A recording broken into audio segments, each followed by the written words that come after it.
Hello dear students. तो आज हम लोग एक बड़ा ही इंपॉर्टेंट सा टॉपिक पढ़ने वाले हैं इस वीडियो के अंदर, जिसमें हम लोग इलेक्ट्रिसिटी की बात करेंगे। इलेक्ट्रिक करंट क्या होता है, इसकी डिस्कवरी कैसे की गई, साथ ही हम लोग देखेंगे कि करंट की जो डायरेक्शन है वो हमेशा हम पॉजिटिव से नेगेटिव क्यों लेते हैं, बल्कि इलेक्ट्रॉन का जो मूवमेंट है वो तो अपोजिट डायरेक्शन में होता है। और साथ ही हम इस वीडियो में देखने वाले हैं कि आपका जो करंट है उसको हम वेक्टर क्वांटिटी क्यों नहीं बोलते, उसकी डायरेक्शन है फिर भी हम उसको वेक्टर नहीं बोलते।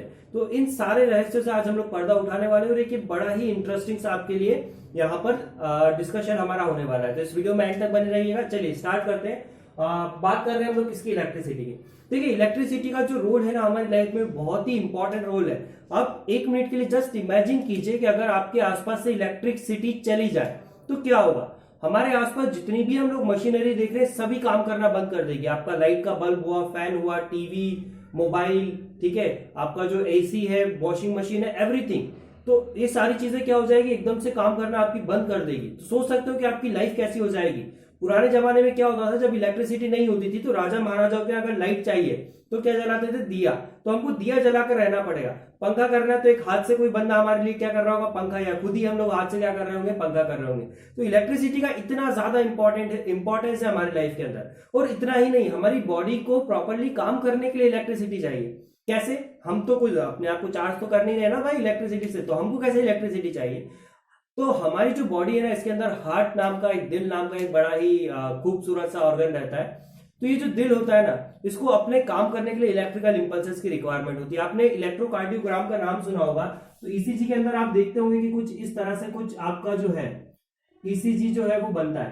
तो ये जो ईसीजी होता है ना, बेसिकली क्या होता है कि आपके हार्ट के अंदर जो इलेक्ट्रिकल सिग्नल जनरेट हो रहे हैं उनको रिप्रेजेंट करता है। तो हार्ट की जो पंपिंग होती है उसके लिए इलेक्ट्रिसिटी की रिक्वायरमेंट होती है। साथ ही हम लोग जो भी कुछ सोच पा रहे हैं, कुछ किसी चीज को सेंस कर पा रहे हैं, ये भी इलेक्ट्रिकल सिग्नल्स की वजह से होता है। हमारी जो बॉडी होती है वो इलेक्ट्रिकल सिग्नल्स को पहुंचाती है कहां तक, हमारे ब्रेन तक, with the help of neurons. और इसी वजह से हम लोग क्या कर पाते हैं, चीजों को देख पाते हैं। इवन मेरा जो हाथ का यहाँ पर मूवमेंट हो रहा है, यहाँ पर भी आपका मसल्स का जो कॉन्ट्रेक्शन और एक्सपांशन है, it all depends on the electricity. तो इतना इंपॉर्टेंट है हमारे लिए इलेक्ट्रिसिटी को पढ़ना। तो चलिए देखते हैं कि इलेक्ट्रिसिटी होता क्या है।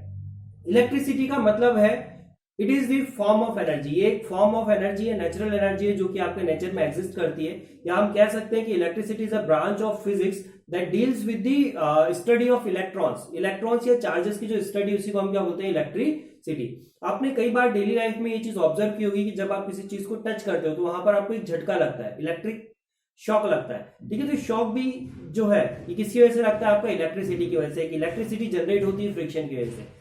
चलिए हम लोग बात करते हैं इलेक्ट्रिसिटी की। जब हम लोग इलेक्ट्रिसिटी की बात कर रहे हैं तो हमारे लिए इलेक्ट्रिक करंट जो है वो बहुत इंपॉर्टेंट हो जाता है। कई बार हम इलेक्ट्रिसिटी को इलेक्ट्रिक करंट ही बोलते हैं। तो ये इलेक्ट्रिक करंट क्या होता है इसको समझते हैं। दोस्तों आपने जो छोटी क्लासेस है वहां पर आपने पढ़ा होगा कि वाटर करंट होता है, एक एयर करंट होता है। तो वाटर करंट का मतलब क्या होता है, it is a movement of water in a particular direction. और सिमिलरली एयर करंट क्या होता है आपका, कि एयर का मूवमेंट एक डायरेक्शन के अंदर जब एयर मूव कर रही है तो हम उसको क्या बोलते हैं, एयर करंट। तो यहां पर देखिए मैं एग्जांपल ले रहा हूं, ये वाटर है आपका जो क्या कर रहा है, इस डायरेक्शन के अंदर फ्लो कर रहा है। तो वाटर फ्लो कर रहा है, इसका मतलब क्या है कि वाटर का हर एक particle, everything is made up of small particle called matter. तो वाटर का जो हर एक पार्टिकल है यहाँ पर वो क्या कर रहा है, इस पर्टिकुलर डायरेक्शन में क्या कर रहा है, आपका मूव करने वाला है। तो यहाँ पर वाटर के अंदर क्या हो रहा है, पार्टिकल्स का मूवमेंट हो रहा है। तो इसी मूवमेंट को हम क्या बोल रहे हैं यहाँ पर, वाटर करंट। सेम वे में जब हम लोग बात करते हैं किसी एक कंडक्टर की, तो हमारा जो कंडक्टर होता है ना, कंडक्टर के अंदर क्या होते हैं, आपके फ्री इलेक्ट्रॉन्स होते हैं। फ्री इलेक्ट्रॉन्स को कुछ इस तरह से हम लोग समझ सकते हैं। आपने एटम पढ़ा होगा छोटी क्लासेस में। तो ये आपके पास न्यूक्लियस है और न्यूक्लियस के आसपास आपके क्या होते हैं, इलेक्ट्रॉन्स रिवॉल्व करते हैं। ठीक है, तो ऐसे सब्सटेंस जिनके आउटर मोस्ट शेल में कुछ ऐसे इलेक्ट्रॉन हो जिनके बीच में जो फोर्स है, अभी के लिए आप सिर्फ इतना से समझ लीजिए कि अंदर आपका क्या होता है, पॉजिटिव चार्ज होता है और यहाँ पर क्या होता है, आपके इलेक्ट्रॉन्स मूव करते हैं। ठीक है, और ये जो पॉजिटिव और इलेक्ट्रॉन्स होते हैं इनके बीच में क्या होती है, कुछ फोर्स होती है। अभी जो फोर्स है अट्रैक्शन की, क्योंकि एक पॉजिटिव एक नेगेटिव है, तो अगर दो चार्जेस सेम टाइप के हैं, मतलब कि दोनों अगर आपकी क्या है, पॉजिटिव है, तो ये एक दूसरे को क्या करते हैं, रिपेल करते हैं। एक पॉजिटिव है और एक क्या है यहाँ पर, नेगेटिव है, तो ये एक दूसरे की तरफ क्या करते हैं, अपनी तरफ आकर्षित करेंगे, अट्रैक्ट करेंगे। तो यहाँ पर आप देखोगे कि न्यूक्लियस के अंदर क्या होते हैं, पॉजिटिव चार्ज और बाहर के इलेक्ट्रॉन, तो एक दूसरे को क्या कर रहे हैं, अट्रैक्ट कर रहे हैं। अब ये जो फोर्स ऑफ अट्रैक्शन जितना ज्यादा होगा उतना टाइटली ये इलेक्ट्रॉन क्या है, इस न्यूक्लियस के साथ बाउंडेड है। लेकिन अगर ये फोर्स ऑफ अट्रैक्शन जो है वो वीक है, तो हम क्या कर सकते हैं कि जो बाहर वाला इलेक्ट्रॉन है इसको इजीली यहां से क्या कर सकते हैं, बाहर निकाल सकते हैं। अगर हम इसको कुछ एनर्जी प्रोवाइड करें, ठीक है, तो हम क्या कर सकते हैं, इसको बाहर निकाल सकते हैं। तो नाउ अगर हम लोग बात करते हैं किसी एक कंडक्टर की, तो कंडक्टर के अंदर देखिए क्या होता है, कंडक्टर जो है उसके अंदर क्या होता है, कंडक्टर के आउटर मोस्ट शेल में जो इलेक्ट्रॉन होता है उसको बाहर निकालने के लिए हमको बहुत कम एनर्जी की रिक्वायरमेंट होती है। मतलब इवन कई बार तो क्या होता है कि आपका जो रूम टेम्परेचर है उसके ऊपर जो थर्मल एनर्जी मतलब जो हीट की वजह से आ रही है, उसी की वजह से आपके जो इलेक्ट्रॉन्स इन एटम्स, ये जो गोल आपके सर्कल्स बन रहे हैं ना, इनको मैं एटम बोल रहा हूँ, तो इन एटम में से क्या होगा, कुछ इलेक्ट्रॉन्स आपके क्या हो गए, बाहर हो गए। ये एरो से यहाँ पर मैंने रिप्रेजेंट कर रखा है। तो इन इलेक्ट्रॉन्स को हम लोग क्या बोलने वाले हैं, फ्री इलेक्ट्रॉन। ठीक है, तो इलेक्ट्रिसिटी समझने के पहले हमको फ्री इलेक्ट्रॉन समझना जरूर था, इसलिए मैंने यहाँ पर आपको बताया ये क्या है आपके पास फ्री इलेक्ट्रॉन। अब देखिए यहाँ पर जिस तरह से वाटर करंट के अंदर क्या मूव कर रहा था, करंट मतलब फ्लो, और वाटर करंट मतलब वाटर के पार्टिकल का फ्लो। तो सेम वे में यहाँ पर जब हम इलेक्ट्रिक करंट की बात करते हैं तो करंट वर्ड का मतलब क्या होता है आपका फ्लो। इलेक्ट्रिक करंट की बात कर रहे हैं, इसका मतलब क्या है, यहाँ पर फ्लो ऑफ क्या होंगे, चार्जेस क्या करने वाले, फ्लो करने वाले। और हमारे केस में यहाँ पर क्या है, आपके इलेक्ट्रॉन्स है, तो ये इलेक्ट्रॉन्स क्या करने वाले, फ्लो करने वाले। अब अगर मैं नॉर्मल केस की बात करूं, ये मेरे पास एक कंडक्टर है, रूम टेम्परेचर के ऊपर रखा है, तो इसके अंदर क्या है, यहाँ पर फ्री इलेक्ट्रॉन्स है। अब ये जो इलेक्ट्रॉन फ्री होते हैं ना, फ्री इलेक्ट्रॉन का मतलब क्या होता है, they are free to bound, free to move. ये आपका जो इलेक्ट्रॉन्स है वो कहीं भी मूव कर सकते हैं। तो यहाँ पर आप देखिए जो एरो है, ये इलेक्ट्रॉन्स क्या कर रहे हैं, अलग अलग डायरेक्शन में मूव कर रहे हैं। तो आपने सुना होगा कि इलेक्ट्रिक करंट क्या होता है, it is movement of electron, but ये पूरा सही नहीं है। अभी जो मूवमेंट है ना, यहाँ पर इलेक्ट्रॉन्स का मूवमेंट तो हो रहा है, बट अभी हम इसके अंदर कोई करंट नहीं है, हम इसको करंट नहीं बोलेंगे। क्यों नहीं बोलेंगे, क्योंकि देखिए करंट वर्ड हम लोग यूज करते हैं उस क्वांटिटी के लिए जिसका हम लोग यूज कर सके, जिससे हम कुछ एक काम निकलवा सके। देखिए हम लोग जो होते हैं ना, ह्यूमन बींग, हम लोग बहुत ही बाय नेचर हम लोग क्या होते हैं, बहुत ही मतलबी लोग होते हैं। हम जहां भी देखते हैं नेचर में कि कोई अगर हमारे लिए कुछ काम कर सकता है तो हम उसको काम पे लगा देते हैं। लाइक हम लोगों ने देखा कि यार जो एनिमल्स है ये कुछ बोलते नहीं है, तो हमने क्या करा, गधे को उठाया, उसके ऊपर सामान लादा और अपना काम निकलवा लिया। ठीक है, इसी वे में हमने क्या देखा कि जैसे पानी है, पानी क्या कर रहा है, एक जगह से दूसरी जगह मूव कर रहा है, वाटर का फ्लो हो रहा है, तो हमने क्या कर दी, यहाँ पर एक नाव चलवा दी। ये नाव यहाँ पर हमने चलवा दी, तो नाव की वजह से क्या हो गया, हम इसके अंदर ट्रांसपोर्टेशन कर सकते हैं, एक जगह से दूसरी जगह जा सकते हैं। तो सेम वे में अगर हमको इलेक्ट्रिसिटी से कुछ काम लेना है तो यहाँ पर हमको कुछ एक इंपॉर्टेंट पॉइंट्स को ध्यान देना होगा। उसको हम लोग अगेन वाटर वाले एग्जांपल से समझते हैं कि जो फ्लो है ना वाटर का, वो कैसा होना चाहिए। अगर मुझे इससे काम निकलवाना है तो फ्लो ऑफ वाटर कैसा होना चाहिए, ये कंटिन्यूअस होना चाहिए क्या। एक झरना अगर आपका कहीं पर गिर रहा है, एक झरना अगर आपका गिर रहा है और नीचे मैंने टरबाइन लगा रखा है, ठीक है, टरबाइन क्या होगा, घूमेगा और इलेक्ट्रिसिटी जनरेट होती है। तो अगर ये झरना जो है वो कंटिन्यूअस नहीं है, मतलब कि ये 5 मिनट चल रहा है फिर बंद हो गया, फिर कुछ देर चला फिर बंद हो गया, तो क्या मैं इसको प्रॉपर्ली ऑपरेट कर पाऊंगा, नहीं। तो सबसे पहली चीज क्या हो जाएगी कि आपका जो फ्लो है वो कैसा होना चाहिए, आपका कंटिन्यूअस। ठीक है, तो कंटिन्यूअस फ्लो होना चाहिए। सेकेंड चीज क्या होना चाहिए कि फ्लो कैसा होना चाहिए, कंट्रोलेबल। अगर मान लो इस नदी के अंदर बाढ़ आ जाती है तो क्या आप इसके अंदर नाव चलाएंगे, नहीं, डरेंगे, आप जाने से भी डरेंगे। तो यहाँ पर फ्लो कैसा होना चाहिए, आपका कंट्रोलेबल होना चाहिए। साथ ही फ्लो का एक डायरेक्शन भी होना चाहिए। ठीक है, मतलब रिवर इस डायरेक्शन में मूव कर रही है, वाटर इस डायरेक्शन में फ्लो हो रहा है, तो उसकी एक फिक्स डायरेक्शन है। ऐसा तो नहीं हो रहा है ना कि थोड़ा इधर जा रहा है फिर वापस इधर आ गया, फिर इधर फिर इधर, तो आपकी जो नाव है कहीं पहुंच ही नहीं पाएगी, थोड़ा सा आगे गई फिर पीछे, आगे पीछे, ऐसा चलता रहेगा। तो हमको 3 चीजों का ध्यान रखना है कि जब भी हम लोग फ्लो की बात करते हैं और इससे अगर हमको कुछ काम निकालना है तो फ्लो आपका कैसा होना चाहिए, कंटिन्यूअस, कंट्रोलेबल एंड डायरेक्शनल। अभी अगर मैं यहाँ पर फ्लो की बात करूं तो यहाँ पर इसकी कोई डायरेक्शन नहीं है। ठीक है, तो अगर मुझे इसको डायरेक्शन प्रोवाइड करना है, सबसे पहली चीज तो मैं इसकी डायरेक्शन की बात कर लूं। अगर मुझे इसको डायरेक्शन प्रोवाइड करना है तो हमको पता है कि पॉजिटिव चार्ज क्या करता है, पॉजिटिव को रिपेल करेगा, दूर करेगा, और एक नेगेटिव चार्ज जो होगा, ठीक है, वो पॉजिटिव को क्या करने वाला है, अपनी तरफ अट्रैक्ट करने वाला है। ठीक है, अट्रैक्शन और रिपल्शन होता है। ठीक है, तो यहां पर देखिए अभी जो इलेक्ट्रॉन्स का मूवमेंट हो रहा है ना, वो कैसा हो रहा है आपका, रैंडम। अगर मैं किसी भी एक पॉइंट पर अपने हाथ को रखूं तो जितने इलेक्ट्रॉन्स मेरे हाथ से इस तरफ जंप करेंगे उतने ही इलेक्ट्रॉन मेरे हाथ से उस तरफ भी जाने वाले हैं। तो इसका मतलब क्या होगा कि जो नेट फ्लो है वो कितना होगा, 0। इसके अंदर billions of number of electrons है जो एक साइड से दूसरी तरफ मूव कर रहे हैं, लेकिन जो नेट फ्लो है वो कितना है, 0। तो यहाँ पर हम इसको करंट नहीं बोल सकते, इस मूवमेंट को हम लोग करंट नहीं बोल सकते। मुझे क्या करना है, इसको डायरेक्शन प्रोवाइड करना है। तो चलिए मैं एक काम करता हूँ, मैं क्या करता हूँ, यहाँ पर 2 प्लेट्स लेता हूँ। एक प्लेट को मैं पॉजिटिव चार्ज कर देता हूँ और सेकंड को मैं नेगेटिव कर देता हूँ, और उसको मैं क्या करता हूँ, इस कंडक्टर के राइट साइड में लगा देता हूँ। ठीक है, एक प्लेट ली मैंने यहाँ पर पॉजिटिव, एक प्लेट ली नेगेटिव, और उसको मैंने क्या रखा, इस कंडक्टर के साइड में यहाँ पर लगा दिया। देखिए अभी क्या होने वाला है, यहाँ पर ये हमारे एटम्स थे इसके अंदर, ये ठीक है। अब जो इलेक्ट्रॉन्स के अंदर, तो इलेक्ट्रॉन्स का चार्ज कैसा होता है, आपका एक नेगेटिव चार्ज होता है। तो इलेक्ट्रॉन्स के अंदर अगर नेगेटिव चार्ज है तो नेगेटिव को क्या करेगा, रिपेल, मतलब इस तरफ से जो भी इलेक्ट्रॉन है वो क्या होंगे, रिपेल होंगे, और ये जो पॉजिटिव प्लेट है ये क्या करने वाली है, इसको अपनी तरफ अट्रैक्ट। तो जितने भी इलेक्ट्रॉन्स अभी एक रैंडम डायरेक्शन में मूव कर रहे थे, ठीक है, वो क्या हो जाएंगे, एक फिक्स डायरेक्शन के अंदर आपके क्या हो गए, अलाइंड हो गए। ठीक है, तो पहली चीज जो हमको डायरेक्शन प्रोवाइड करनी थी वो तो हमने यहां से कर दी। अब ये जो इलेक्ट्रॉन्स यहाँ पर असाइंड हुए, ये इलेक्ट्रॉन्स क्या हो रहे हैं आपके इस पॉजिटिव प्लेट की तरफ खींचे चले आ रहे हैं। तो एक पॉइंट ऐसा आएगा जब ये सारे के सारे इलेक्ट्रॉन कहाँ आ गए, इस पॉजिटिव के पास, तो अंदर क्या बचा, इलेक्ट्रॉन्स तो बचे ही नहीं। और इलेक्ट्रॉन्स अगर नहीं बचे तो आपका जो ये फ्लो है ये तो खत्म हो गया ना, और फ्लो अगर खत्म हो गया तो ये तो कंटिन्यूस नहीं रहा। अब मुझे क्या करवाना है, इसको कंटिन्यूस भी करवाना है। कंटिन्यूस करवाने का क्या एक तरीका, ठीक है, एक तरीका देखते हैं हम लोग कैसे कंटिन्यूस करवा सकते हैं। मान लो कि जितने इलेक्ट्रॉन्स आपके इधर से इस पॉजिटिव प्लेट पर आ रहे हैं, हम कुछ ऐसा अरेंजमेंट करें कि यहां से जो इलेक्ट्रॉन्स बाहर आ रहे हैं उनको किसी तरह से वापस यहां पर एंटर करवा दें। मतलब मैंने यहां पर क्या करा, एक बंदे को बैठा दिया और उसको मैंने बोला कि भाई जैसे ही यहां से कोई इलेक्ट्रॉन बाहर निकले तो जिस स्पीड से निकले उसी स्पीड से आप क्या कर दो, इसको वापस से दूसरे एंड के अंदर इंसर्ट कर दो। ठीक है, आप एक एग्जांपल ले लीजिए कि यहां से कुछ बॉल से जो बाहर आ रही है, तो हमने एक बंदे को बिठाया जो क्या कर रहा है, बॉल को पकड़ रहा है और वापस से इस एंड के अंदर क्या कर रहा है, इंसर्ट कर रहा है। तो इस तरह से आपका जो फ्लो है वो क्या हो गया, कंटिन्यूस भी हो गया। ठीक है, तो यहां पर हम लोगों ने क्या करा, इसको डायरेक्शन प्रोवाइड कर दी, हमने इसको क्या कर दिया, कंटिन्यूस कर दिया। अभी कंट्रोलेबिलिटी बहुत इंपॉर्टेंट है।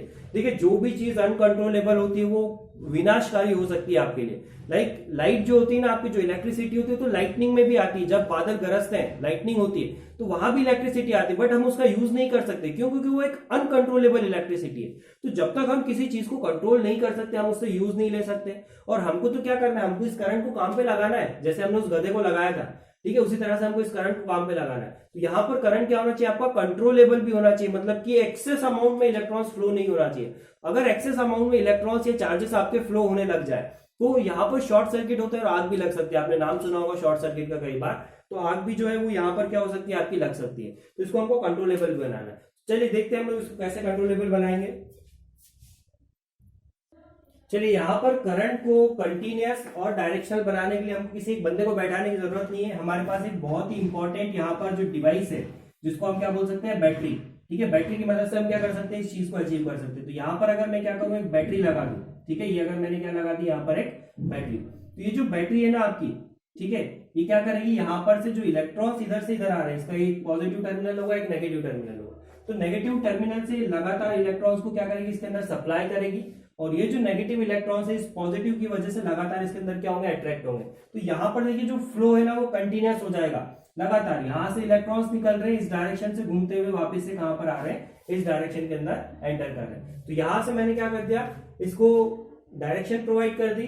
ठीक है, साथ में मैंने क्या कर दिया, यहाँ पर इसको एक कंटिन्यूटी प्रोवाइड कर दी। कंटिन्यूटी जो है लगातार आपका इलेक्ट्रॉन्स का फ्लो क्या हो गया, मेंटेन हो गया। और साथ में ये जो बैटरी होती है ना, ये क्या करती है, इसको कंट्रोल भी करती है। इसका जो मूवमेंट है, इसका जो चार्ज का फ्लो है, इसको क्या करती है, कंट्रोल करती है। तो जब अब तीनों चीजें अचीव हो सकती है तो हम लोग कह सकते हैं कि यहाँ पर हमने क्या करा है, करंट को प्रोड्यूस कर लिया, या फिर करंट को हमने क्या करा है, यहाँ पर डेवलप किया है। ठीक है, तो सबसे पहले जो करंट है, इलेक्ट्रिक करंट को, जो स्टडी करंट जिसको हम बोलते हैं, स्टडी मतलब क्या, जो कि एक कांस्टेंट फ्लो जैसा कि यहाँ पर हो रहा है, उसकी इन्वेंशन क्या था आपका, अलेक्जेंड्रो वोल्टा ने 18th सेंचुरी के अंदर इसको किया था उन्होंने। ठीक है, ऐसा नहीं कि इलेक्ट्रिसिटी को सबसे पहले इन्होंने ही बताया, इसके पहले भी आपके जो बेंजामिन फ्रैंकलिन नाम के साइंटिस्ट थे, उन्होंने जो काइट वाला एक्सपेरिमेंट किया था, वहां से उन्होंने पता कर लिया था कि इलेक्ट्रिसिटी करके कोई चीज तो होती है।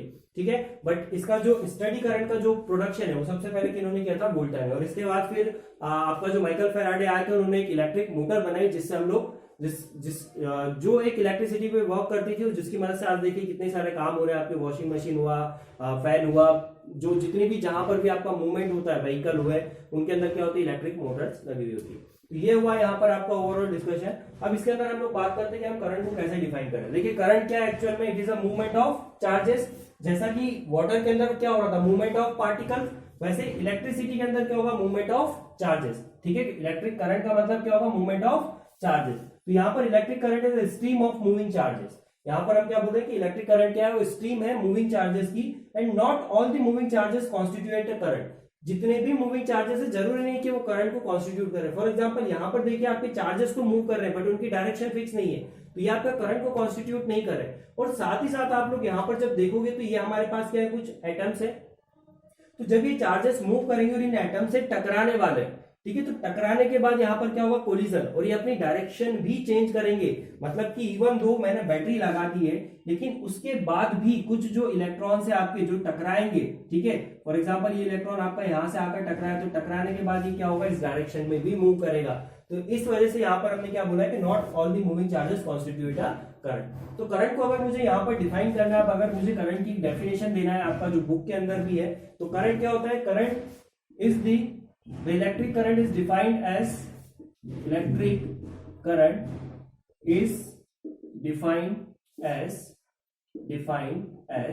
the rate of flow of charges, the rate of flow of charges or electrons, ठीक है, the rate of flow of charges or electron।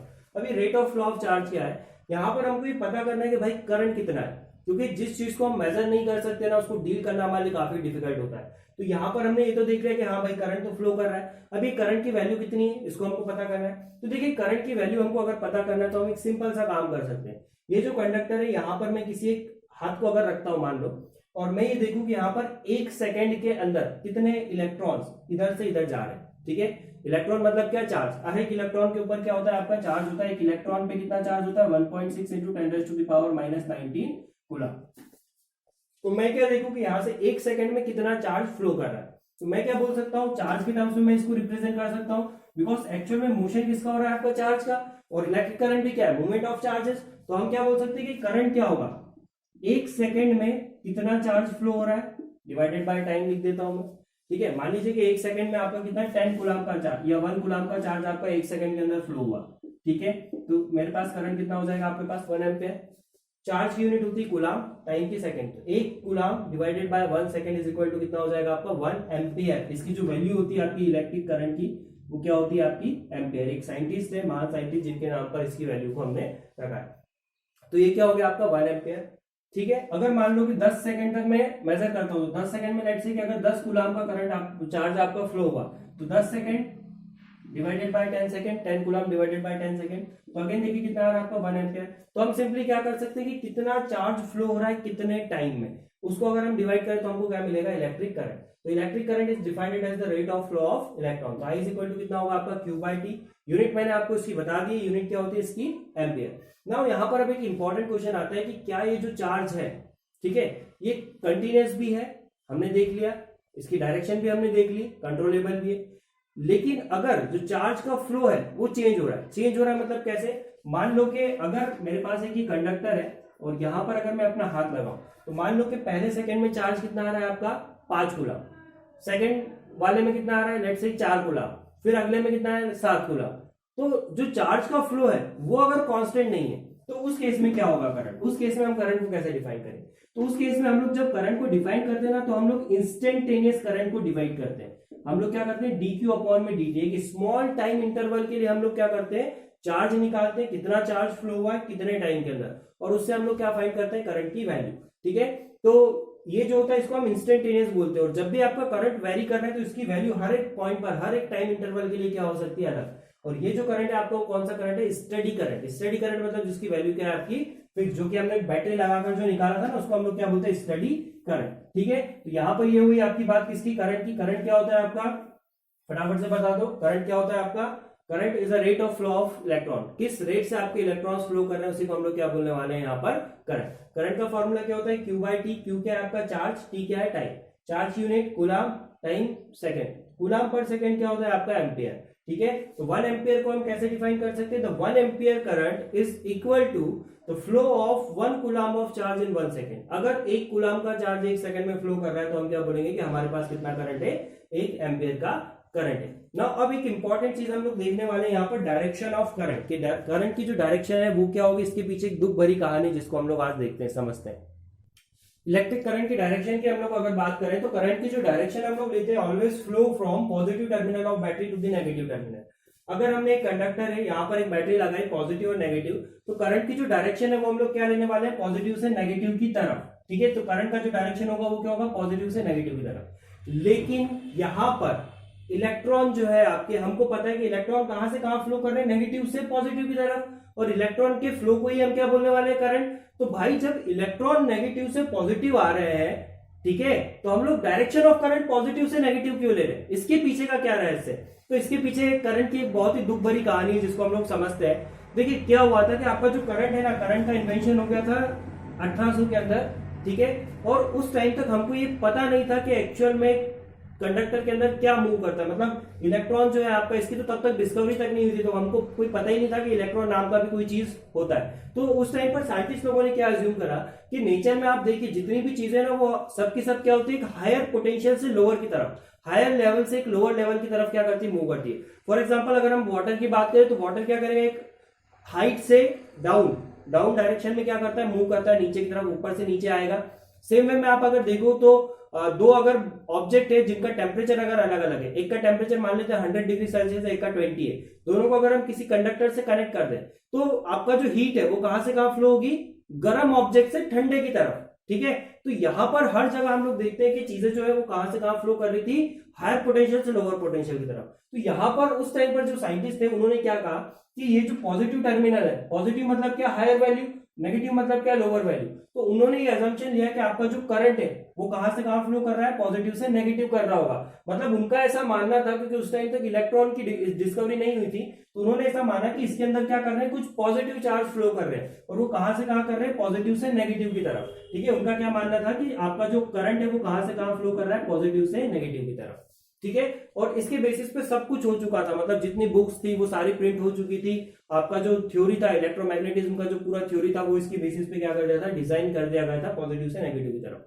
लेकिन जब पिक्चर में आया हमारे पास जे जे थॉमसन ने 1897 के अंदर ये डिस्कवर कर लिया था कि किसी भी एटम के अंदर क्या होते हैं, आपके इलेक्ट्रॉन्स होते हैं, और जो करंट का फ्लो होता है वो भी किसी वजह से होता है, इलेक्ट्रॉन्स की वजह से होता है। मतलब कि कोई पॉजिटिव चार्ज एक्चुअल में मूव नहीं कर रहा है, मूव कौन कर रहे हैं, यहाँ पर इलेक्ट्रॉन्स, और उन इलेक्ट्रॉन्स की वजह से यहाँ पर क्या होने वाला है, आपका करंट फ्लो होने वाला है। तो अभी 1897 में हमको क्या पता है कि आपका जो करंट है, आपके जो इलेक्ट्रॉन्स है वो नेगेटिव से कहां फ्लो कर रहे हैं, पॉजिटिव की तरफ, क्योंकि इलेक्ट्रॉन का जो चार्ज होता है वो कौन सा होता है, नेगेटिव।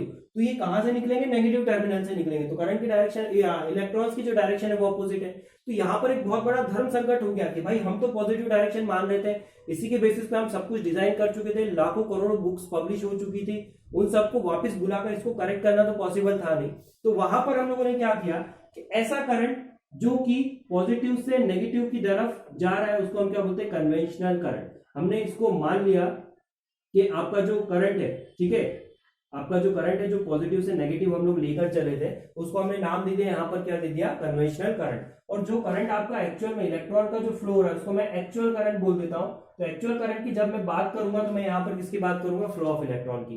तो इलेक्ट्रॉन्स आपके क्या होने वाले हैं, नेगेटिव से पॉजिटिव की तरफ फ्लो होंगे, और आपका जो करंट है वो कहां से कहां फ्लो होगा, पॉजिटिव से नेगेटिव की तरफ। और हमेशा जब भी हम लोग बुक में या एग्जाम में या कहीं भी हम लोग जब करंट की बात करते हैं तो हम कौन से करंट की बात करते हैं, इस कन्वेंशनल करंट की बात करते हैं, ठीक है। तो आई होप आपको इतना समझ में आया होगा। नेक्स्ट हम लोग देखते हैं कि करंट जो है क्या ये वेक्टर क्वांटिटी है। तो देखते हैं यहाँ पर इसकी डायरेक्शन तो होती है, मैग्नीट्यूड भी होता है, तो क्या ये वेक्टर क्वांटिटी भी है।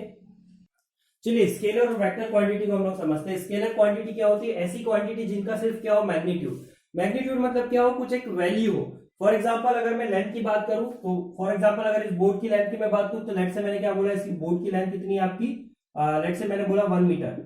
1 मीटर क्या इसकी लेंथ है। अब लेंथ की क्या कोई डायरेक्शन होती है क्या, नहीं। लेंथ आप चाहे किधर से भी मेजर करो, इसकी कोई डायरेक्शन हम लोग नहीं बताते। ऐसा नहीं बोलेंगे कि इस डायरेक्शन में लेंथ 1 मीटर है, इस डायरेक्शन में 2 मीटर है, ऐसा तो नहीं बोलते ना। तो लेंथ क्या होती है आपकी, एक स्केलर क्वांटिटी जिसका सिर्फ क्या होता है, मैग्नीट्यूड। मैग्नीट्यूड मतलब वैल्यू, यहाँ पर वैल्यू कितनी है, 1। सेम वे में अगर हम वेक्टर क्वांटिटी की बात करें तो वेक्टर क्वांटिटी वो क्वांटिटी होती है जिनका मैग्नीट्यूड भी हो और डायरेक्शन भी हो, ठीक है। तो यहां पर अगर हम बात करें फोर्स की, तो फोर्स जो होती है ना आपकी, वो क्या होती है, आपकी एक वेक्टर क्वांटिटी होती है। फॉर एग्जांपल अगर मैं बोलूं कि 5 न्यूटन का फोर्स है, तो मुझे यहाँ पर इसके साथ क्या बतानी पड़ेगी, डायरेक्शन भी बतानी पड़ेगी। मतलब कि एक चीज को अगर मैं मान लो धक्का दे रहा हूँ, फोर्स लगा रहा हूँ, तो मैं कैसे लगा रहा हूँ, क्या मैं ऐसा धक्का लगा रहा हूँ, या मैं ऐसा धक्का लगा रहा हूँ, या उस तरफ से मैं धक्का लगा रहा हूँ, ठीक है। इस बात के ऊपर आपका क्या होता है, फोर्स डिपेंड करता है। एक एग्जांपल से हम लोग समझते हैं यहाँ पर। फॉर एग्जांपल यहाँ पर मेरे पास एक ब्लॉक है और मैं इस डायरेक्शन से उसके ऊपर क्या लगा रहा हूँ, 5 न्यूटन का फोर्स लगा रहा हूँ, और इस डायरेक्शन से भी मैं क्या कर रहा हूँ, 5 न्यूटन का यहाँ पर क्या लगा रहा हूँ, फोर्स लगा रहा हूँ। तो आप देखोगे कि यहाँ पर जो नेट इफेक्ट होगा ना इसके ऊपर, वो कितना होगा, 0। क्यों, क्योंकि जितना ये फोर्स लगा रहा है उतना ही ये भी फोर्स लगा रहा है। तो क्या ये ब्लॉक यहाँ से मूव करेगा, क्या नहीं करेगा। मान लो एक कार है, ठीक है, 2 लोग इसको खींच रहे हैं, एक उधर से और एक इधर से लगा रहा है फोर्स, तो ये क्या मूव करेगी, क्या नहीं करेगी। ठीक है। इसी में अगर मैं सेकंड एग्जांपल लूं कि मैं इस 5 न्यूटन के फोर्स को यहां से हटा दूं और इसको भी मैं इसी डायरेक्शन में लगा दूं, ये तो देखिए यहां पर क्या हो गया आपका 5 और 5 दोनों का इफेक्ट टोटल कितना हो जाएगा यहाँ पर 10 न्यूटन। तो सिंपल सी बात ये है कि अगर फोर्स हम लोग अप्लाई कर रहे हैं इसमें अलग अलग डायरेक्शन के अंदर, ठीक है, तो यहाँ पर दोनों केसेस के अंदर हमने क्या करा था 5 न्यूटन का ही फोर्स लगाया था। यहाँ पर भी दोनों तरफ से 5 न्यूटन का फोर्स लग रहा है, यहाँ पर भी 5-5 न्यूटन के 2 फोर्स लग रहे हैं, लेकिन यहाँ पर नेट इफेक्ट कितना है आपका 0 न्यूटन और यहाँ पर नेट इफेक्ट कितना है 10 न्यूटन। इसका मतलब क्या है कि आपका जो फोर्स है उसकी वैल्यू किसके ऊपर डिपेंड कर रही है, फोर्स की वैल्यू डिपेंड कर रही है उसकी डायरेक्शन के ऊपर। और अगर फोर्स की वैल्यू डायरेक्शन के ऊपर डिपेंड कर रही है तो ये कौन सी क्वांटिटी आपकी, एक वेक्टर क्वांटिटी। साथ में फोर्स का एक डायरेक्शन भी होता है, ये जो एरो है ना ये रिप्रेजेंट कर रहा है फोर्स की डायरेक्शन को।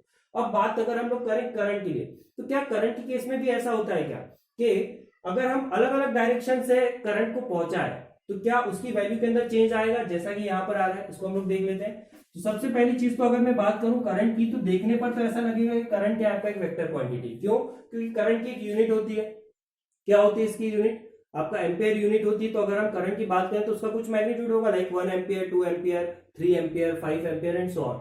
ठीक है, हमारा जो घर में बल्ब होता है उसको लगभग 1 एम्पियर के आसपास करंट लगता है। ठीक है, तो इसका मैग्नीट्यूड तो है, मैग्नीट्यूड वाला क्राइटेरिया इसका क्या हो गया, फुलफिल हो गया। ठीक है, अब इसकी अगर हम डायरेक्शन की बात करें तो क्या इसकी डायरेक्शन है, क्या बिल्कुल है, करंट जो है वो क्या है आपका मैग्नीट्यूड भी है, डायरेक्शन भी है। लेकिन यहां पर जो इंपॉर्टेंट चीज आती है वो हमको ये देखना है कि क्या ये वेक्टर अलजेब्रा को फॉलो कर रहा है। वेक्टर अलजेब्रा का मतलब क्या है कि जो मैग्नीट्यूड है वो किस पे डिपेंड करना चाहिए, डायरेक्शन पे। जैसा कि हमने फोर्स के केसेस में देखा था, दोनों फोर्स अगर एक ही डायरेक्शन में लग रही तो दोनों ऐड हो गए, और दोनों अगर अपोजिट डायरेक्शन में लग रही, रस्सा खींच जो अब आप खेलते हो, ठीक है, तो दोनों अगर अपोजिट डायरेक्शन में लग रही तो वो क्या हो जाती है, एक दूसरे को कैंसिल करती, कम हो जाती है वैल्यू। तो यहाँ पर हम लोग करंट के लिए बात करते हैं। मान लीजिए कि एक वायर है आपका ये, ठीक है, एक वायर ये है और एक वायर ये, 3 वायर है। यहां से कुछ करंट आ रहा है आपका 5 एम्पियर का और यहां से कुछ करंट आ रहा है आपका 1 एम्पियर का। ठीक है, तो यहां पर कितना करंट जाने वाला है, ठीक है, करंट मतलब क्या, flow of charges, particles actual में मूव कर रहे हैं। तो मान लीजिए कि यहां से अगर 5 पार्टिकल आ रहे हैं, यहां से एक पार्टिकल आ रहा है, तो उसके पास जाने का ये रास्ता है ना, इधर से तो दोनों तरफ से आ रहे हैं, तो यहाँ पे टोटल कितना जाने वाला है, 6 एम्पियर का करंट जाने वाला है। ठीक है, अब दूसरा अगर मैं केस लूं, ठीक है, मैं इस वायर को थोड़ा सा मोड़ देता हूँ, ये ऐसे करके मोड़ मोड़ के मैंने कनेक्ट कर दिया। यहां से करंट आ रहा है आपका 5 एम्पियर का, यहां से करंट आ रहा है आपका 1 एम्पियर का। ठीक है, तो यहां पर करंट कितना जाने वाला है, देखो फटाफट, 5 पार्टिकल इधर से आए, एक पार्टिकल मान लेते इधर से आए, तो टोटल कितने हो गए, अगेन 6 पार्टिकल। अभी 6 के 6 ही इधर जाएंगे, ऐसा नहीं होगा कि 6 में से कुछ पार्टिकल गायब हो जाए, क्योंकि यहाँ पर एक्चुअल में फिजिकल मूवमेंट हो रहा है पार्टिकल का। तो ये जो पार्टिकल्स है वो क्या होंगे, इस डायरेक्शन में ट्रेवल कर गए, तो यहाँ पर भी कितना आ गया आपका 6 एम्पियर। मतलब कि ये जो करंट है आपका वो इस बात पे डिपेंड नहीं कर रहा है कि आपके वायर्स आपने कैसे कनेक्ट कर रखे, ठीक है, वायर्स आपने कैसे कनेक्ट कर रखे, मतलब कि डायरेक्शन पे डिपेंड नहीं कर रहा है कि किस डायरेक्शन से आपका करंट आ रहा है, ये इस बात पे डिपेंड कर रहा है कि कितना करंट आ रहा है। इसको और अच्छे से समझने के लिए हम लोग यहाँ पर एक एग्जांपल लेते हैं। ठीक है, वाटर के पाइप्स का अगर मैं एक एग्जांपल लूं तो देखिए यहाँ पर मैंने क्या कर रखा है, एक पाइप ये लगाया, ठीक है, सेकंड पाइप यहाँ पर हमने ये वाला लगाया और थर्ड पाइप हम लोगों ने यहाँ पर ये लगाया। ठीक है, यहाँ से कुछ मान लीजिए 5 लीटर पर सेकेंड के रेट से पानी आ रहा है, यहाँ से मान लेते 3 लीटर पर सेकेंड के रेट से पानी आ रहा है। तो पानी कहाँ से बाहर निकलेगा, इस डायरेक्शन से निकलेगा ना, किस रेट से निकलना चाहिए, 5 यहां से आ रहा है, 3 यहां से आ रहा है, तो यहां से कितना निकलने वाला है, 8 लीटर पर सेकेंड। ठीक है, अब अगर मान लो कि मैं इसकी थोड़ी सी शेप को चेंज कर दूं तो यहां पर क्या होने वाला है, ठीक है, इसके शेप को मैंने थोड़ा सा चेंज किया। अभी मैंने क्या कर दिया, इनके बीच में कुछ एक एंगल बना दिया। ठीक है, यहां से 5 लीटर आ रहा है, यहां से 3 लीटर आ रहा है। तो अब मेरा क्वेश्चन है कि यहां से कितना पानी आएगा, फटाफट, क्या 8 लीटर आएगा, बिल्कुल आएगा। क्यों, क्योंकि पानी तो कहीं और जा ही नहीं सकता। ठीक है, यहां से जो आ रहा है, यहां से जो आ रहा है उसको यहीं से निकलना पड़ेगा, और कोई रास्ता नहीं, बीच में कुछ गायब नहीं होगा। तो इसका मतलब क्या है कि यहाँ पर जो वाटर का फ्लो है वो इस बात पे डिपेंड नहीं कर रहा है कि उनके बीच का एंगल कितना है। ठीक है, तो यहाँ पर जो वाटर होगा ना वो क्या है आपका एक स्केलर क्वांटिटी, उसका जो फ्लो है वो क्या होगा, एक स्केलर क्वांटिटी। तो सेम वे में करंट के केस में भी ये चीज मैटर नहीं करती कि आपके वायर्स कितने एंगल के ऊपर है। ठीक है, ये यहाँ पर ये जो है ये इस बात पे डिपेंड नहीं करता कि आपके जो वायर्स है वो किस एंगल के ऊपर है। ठीक है, जो भी एंगल के ऊपर है, जितना दो तरफ से अगर करंट आ रहा है 5 और 3 एम्पियर, तो यहां से कितना जाने वाला है आपका 8 एम्पियर ही करंट जाने वाला है। तो इसीलिए हम लोग इसको एक वेक्टर क्वांटिटी नहीं बोलते, बिकॉज वेक्टर क्वांटिटी के अंदर जो मैग्नीट्यूड होता है वो किस पे डिपेंड करता है, डायरेक्शन के ऊपर भी डिपेंड करता है। ठीक है, तो चलिए इतना ही आज के वीडियो में। हम लोग नेक्स्ट वीडियो में हम लोग बात करेंगे आगे की कुछ और इंटरेस्टिंग टॉपिक की। अगर आपको ये वीडियो पसंद आया तो आप लाइक, शेयर और कमेंट जरूर कीजिएगा। ठीक है, तो शुक्रिया, जय हिंद, जय भारत।